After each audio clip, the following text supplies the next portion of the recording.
Bom, pessoal, então essa aqui é a segunda aula e nessas próximas aulas nós vamos utilizar então essa codificação aqui para a gente saber onde a gente está na nossa disciplina. Então, vocês lembram bem do compilador com seus 3 passos de análise, os 2 passos de síntese, e a gente vai agora falar sobre o analisador léxico, que é a primeira fase, digamos assim, dessa parte de análise do compilador. Então, o objetivo de um analisador léxico então, é transformar um fluxo de caracteres em tokens, sendo que esses tokens nada mais são do que grupos de caracteres que têm um significado para o compilador. Digamos que eles seriam as palavras do compilador, certo? Então, para se fazer isso, o analisador léxico ele utiliza então expressões regulares, que está nessa caixa aqui, com o objetivo de identificar quais são os fluxos de caracteres e poder gerar tokens, certo? Então, expressões regulares é um conceito bastante amplo, digamos assim. Então, por exemplo, um caractere simples como A, por exemplo, já é uma expressão regular que identifica o caractere A. Então, se eu escrever, por exemplo, INT, certo? Isso aqui vai me fazer com que seja um padrão, uma expressão regular que é um padrão, que fornecendo isso para o analisador léxico, ele vai ser capaz de gerar um único token, que é int, digamos assim, que é o tipo inteiro da nossa linguagem, certo? Então, existe uma série de regras para se construir expressões regulares. Por exemplo, se eu colocar asterisco, isso aqui, e colocar esse asterisco aqui, significa que esse A ele pode aparecer nenhuma vez, ou pode aparecer quantas vezes ele for necessário, certo? Da mesma forma, a gente tem também o mais é utilizado para que a gente faça com que exista a necessidade de existir pelo menos um A, podendo existir mais, certo? E nós temos também a alternação sendo A ou B, certo? Então, nesse caso aqui, essa expressão regular ela vai reconhecer tanto tokens a partir do caractere A, tanto tokens a partir do caractere B, certo?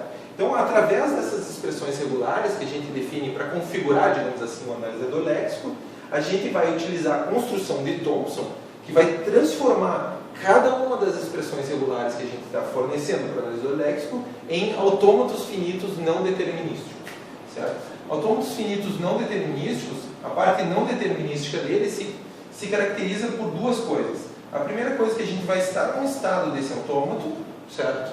E a gente vai poder ir para um outro estado desse mesmo autômato com uma transição vazia. Bastando ter uma transição vazia nesse meu autômato, esse autômato ele já não é mais determinístico, certo? Uma outra situação que pode acontecer é eu estar num estado e eu ter 2 transições para estados diferentes, certo? Com o mesmo token, certo? Então quer dizer que eu posso ir desse estado para esse estado com o Azinho e desse estado para esse estado também com A. Então, no momento que eu estou nesse estado e tenho um A para analisar, eu não sei para qual estado eu vou. Então, isso faz com que o meu autômato se transforme também em não determinístico, certo? E, por fim, o analisador léxico, em posse desses autômatos finitos não determinísticos, são vários, é um para cada expressão regular que foi fornecida, ele vai utilizar o algoritmo de subconjuntos, certo? Para se criar um único autômato finito determinístico. Esse autômato finito determinístico nada mais é do que uma máquina de status, que em linguagem C, por exemplo, é um switch com vários cases para trocar de status, certo? E isso se transforma no próprio analisador, é o código-fonte do analisador, certo? Então, como é que funciona essa transformação geral aqui, indo de expressão regular até autômato finito determinístico? O processo é bem simples.